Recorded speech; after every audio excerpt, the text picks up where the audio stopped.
Hello दोस्तों, नमस्कार। मैं हवा सिंह चहल, संपादक आपका संदेश।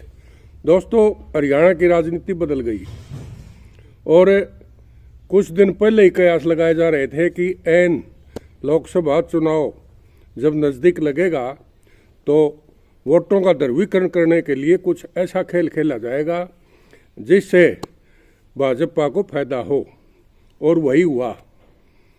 सिरसा की रैली में दीपेंद्र हुड्डा ने स्पष्ट कहा था कि ये डील हो चुकी है और धीरे धीरे जो जो चुनाव नज़दीक आएगा कोई ऐसा खेला होगा जिससे ये ध्रुवीकरण की बात चलेगी और वोटों का बंटवारा इस ढंग से किया जाएगा ताकि भाजपा को उसका फायदा मिल सके।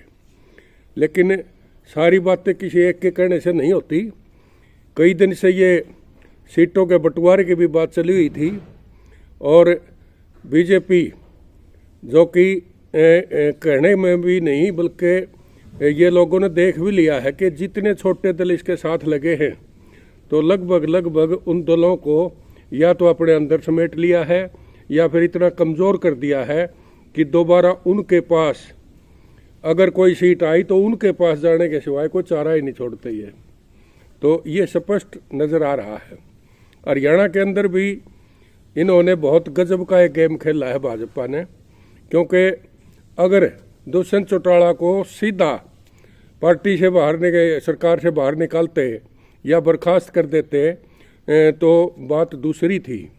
सिंपैथी का इन्हें डर था कि कहीं एक बड़े जाट समुदाय में ये इनकी सहानुभूति न बन जाए, इसलिए इन्होंने ऐसे तरीके से गेम खेला कि पूरी सरकार को ही एक बार रिजाइन करवा के और नए सिरे से भाजपा की ही सरकार बनवा दी। और नायब सिंह सैनी, जो कि ओबीसी का एक उभरता हुआ चेहरा माना जा रहा है, उनको इसमें कमांड दे दी गई है भाजपा ने। तो हरियाणा की सरकार देखते हैं अब नायब सिंह सैनी हरियाणा के मुख्यमंत्री के तौर पर कैसे वो काम करते हैं और किस हिसाब से वो डमी बन के काम करते हैं या दबंग बन के काम करते हैं या सबको साथ लेके चलने में विश्वास करते हैं, ये तो आने वाला समय बताएगा। लेकिन इतना ज़रूर है, इस फेरबदल से लोगों में भी और मीडिया में भी एक बहुत बढ़िया काम मिल गया है, कुछ नई बातें करने के लिए और कुछ नए नए आगे समीकरण बनने के लिए। तो ये स्पष्ट एक संदेश है कि अगर 10 की 10 सीटों पर जेजेपी अपने उम्मीदवार उतारती है या किसी अन्य दल से अलायंस करती है या कोई और खेल खेलते हैं, तो उससे भाजपा का मानना ये है कि इनके पास, क्योंकि भाजपा के खिलाफ वोट से ये बने हुए थे, तो अब भाजपा अपनी मनसा साफ समझ चुकी थी कि इनके जो वोटर हैं वो भाजपा के खिलाफ वोटों से ये जीते हुए हैं और दोबारा जब ये सामने लोगों के जाएंगे तो वो वोट भाजपा को नहीं मिलने वाला। इसलिए भाजपा ने एक रणनीति के तहत इन्हें अपने सरकार से बाहर किया है और इनसे फिलहाल संबंध विच्छेद कर लिया है। लेकिन भाजपा के भी जो शुरू में डर था, जैसा मैंने बताया था, जब जेजेपी और भाजपा का ये समर्थन हुआ था सरकार बनाते समय, तो लोगों ने अलग अलग कयास लगाए थे। मैंने स्पष्ट तौर पर कहा था कि इसमें भाजपा में जाने की कुछ वजह थी और मेन वजह ये थी कि अगर उस टाइम दुष्यंत चौटाला भाजपा को समर्थन नहीं देते तो उन्हीं में से ज़्यादातर, नहीं कहूँ तो ये जितने विधायक आज भी भाजपा की मीटिंग में बैठे हैं, ये उस टाइम भी भाजपा के साथ ही जाने थे, बल्कि एक दो और भी फालतू जा सकते थे इनमें से। तो इस बात से डर कर दुष्यंत चौटाला ने जल्दी से जल्दी उनको समर्थन दे दिया था। हालांकि बड़ी किरकिरी भी हुई थी उस टाइम पर। लोग जो कार्यकर्ता थे, क्योंकि सरकार वाले तो सरकार बना के सरकार में शामिल हो गए और अच्छे अच्छे पदों पर भी पहुंच गए, लेकिन जो कार्यकर्ता थे उनको बहुत कुछ सुनना पड़ा था गाँव के अंदर, खासकर देहात में जहाँ से इनका वोट बैंक था। उनको बड़ी सुननी पड़ी थी कि ये क्या कर दिया, ये क्या कर दिया। लेकिन हमने पहले ही बताया था कि कुछ राजनीतिक दाव पेंच भी होते हैं, कुछ राजनीतिक मजबूरी भी होती है। वो दुष्यंत चौटाला की उस टाइम मजबूरी थी, क्योंकि अगर वो भाजपा को समर्थन नहीं देते तो भाजपा उनके विधायकों को तोड़कर सरकार बना ही लेती, क्योंकि सरकार तो उनकी बननी थी, बड़ा दल था, वैसे भी उन्हीं को इनवाइट किया जाना था। और फिर वो कुछ समय ले लेते, समय लेते ही इनके विधायक टूट जाते और ये अलग थलग पड़ जाते। तो ये राजनीति तो उनकी मैं समझता हूँ कोई ज़्यादा नुकसान वाली नहीं थी। लेकिन अब क्योंकि चुनाव आने से पहले ही बहुत से लोग जो थोड़ी सी भी राजनीतिक सूझबूझ रखते हैं, उनका मानना यही है कि जिस समुदाय से और जिस प्रकार पिछले वोट इन्होंने लिए थे, उनमें से भाजपा के पास 5% वोट भी नहीं जाने वाला था, जो टोटल इन्होंने वोट लिए थे, और लोगों का गुस्सा साफ था। तो अब दोबारा नए सिरे से जब ये पब्लिक में जाएंगे तो फिर पता लगेगा कि इनको क्या रिस्पॉन्स मिलता है। देखने वाली बात होगी कि भाजपा ने जो अब नए तुरप के पत्ते चलाए हैं वो कहाँ तक सेटलमेंट होती है इनमें। और एक बड़ा चेहरा अनिल विज, जो हरियाणा के गृह मंत्री, आज तो मैं कहूँगा उनको भूतपूर्व गृह मंत्री, क्योंकि अभी तक ओथ नहीं ली है और पिछली सरकार बदल चुकी है, तो पूर्व गृह मंत्री ही कहूँगा, वो नाराज हैं सरकार से। अब देखना है वो अपनी नाराज़गी किस ढंग से जारी करते हैं। और शक्ति परीक्षण भी अभी होना है, आज ही शायद वो शक्ति परीक्षण कर लें, तो उस शक्ति परीक्षण में वो बहुमत साबित करेंगे। और बहुमत साबित करने का मतलब ये है कि 48 विधायक नायब सिंह सैनी ने कहा कि हमारे पास है। अब उनमें से देखना है 48 में से कुछ तो निर्दलीय विधायक हैं, जो भी सरकार के शुरू में तो खिलाफ थे, आजकल पता नहीं कईयों के नाम आते हैं। जैसे कुंडू साहब ने तो अपनी अलग पार्टी बना ही ली है, वो तो अलग हैं सरकार से। सांगवान साहब भी शुरू में तो सरकार के खिलाफ थे, आजकल वो समर्थन में या कैसे हैं वो तो वही जाने। बाकी आज पता लगेगा कि 48 किस तरह ये गिने हैं इन्होंने।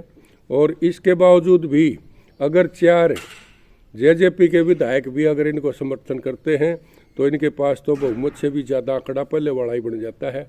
तो ये देखने वाली बात होगी आज फ्लोर टेस्ट में नायब सिंह सैनी की निर्वाचित सरकार क्या गुल खिलाती है और क्या कितने वोटों से वो आज समर्थन अपना दिखाते हैं जनता को, ये देखने वाली बात होगी। और नई नीतियाँ होंगी या पुरानी पर ही उसी डरे पर काम चलेगा, ये देखने वाली बात होगी। हाँ, मैं एक बात ज़रूर कहूँगा कि अगर सरकार बदली है तो कुछ और भी बदलना चाहिए। कई चीज़ें थी, मनोहर लाल खट्टर वैसे तो बड़ा शानदार उन्होंने राज किया, लेकिन कुछ चीज़ों में वो नाराज कर गए लोगों को। किसान आंदोलन की बात हो, चाहे वो समाचार पत्रों के जो अखबार हैं सालों से काम कर रहे हैं, उनके लिए भी उन्होंने एक टिकाऊ नीति अपनाई है। तो उस नीति का भी देखते हैं सैनी साहब कैसे संज्ञान लेते हैं, कितना जल्दी ये जो एक्रीडिटेड जो पत्रकार थे उनके जो रोक रखे हैं कार्ड वो देखते जारी करते हैं, या ये भी कुछ किसी के और बकाने से ही चलते हैं, ये देखने वाली बात होगी।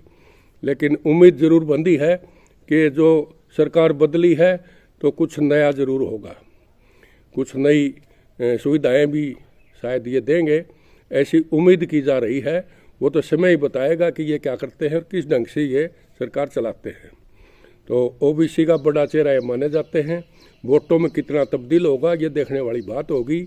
लेकिन इतना तय है कि जाटों को नंबर 1 तो ये 20% दिखा रहे हैं, हालांकि 28% हैं, क्योंकि ये जो सिख जाट है वो भी इन्हीं में शामिल हैं, कुछ मूड़ा जाट हैं वो भी इन्हीं में शामिल हैं।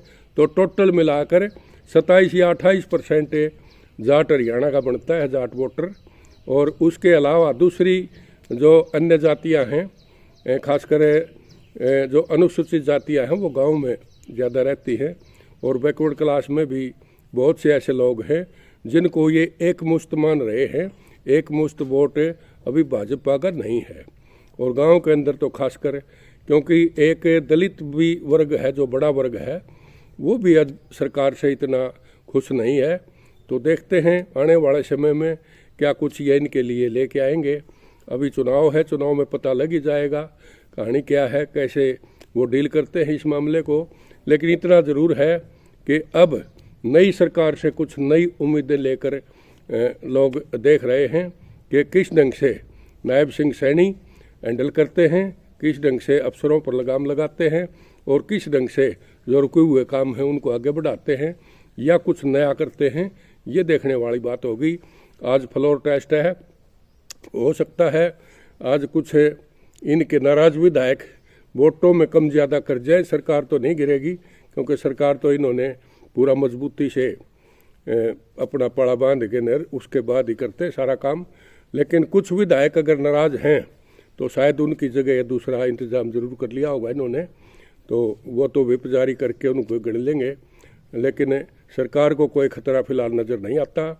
लेकिन जो ही ये चुनाव में जाएंगे तो किसानों का और कर्मचारियों का कुछ हद तक इनको सामना जरूर करना पड़ेगा।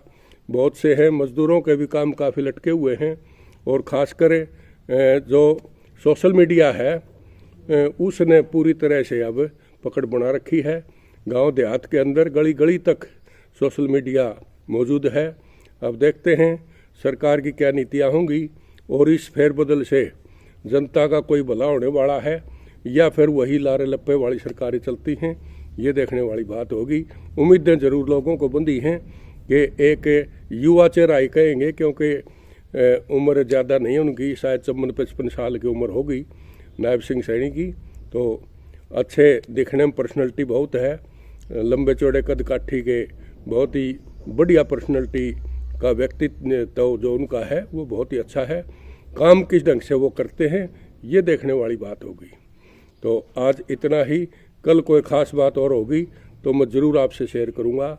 इन सब बातों के साथ लोकसभा चुनाव सिर पर है और आज हिसार के अंदर जेजेपी की रैली है, उसके बारे में भी हम आपको बताएंगे। रैली का रिस्पॉन्स कैसा रहा, कितनी भीड़ जुटती है और कौन कौन चेहरे उसमें आते हैं या नहीं आते हैं, पार्टी का कौन नेता उस रैली में शामिल होगा, कोई नया आता है या इन्हीं में से कुछ गायब हो जाते हैं, ये देखने वाली बात होगी।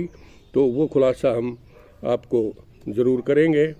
तो इन बातों के साथ मैं हवा सिंह चहल, संपादक आपका संदेश, नमस्कार।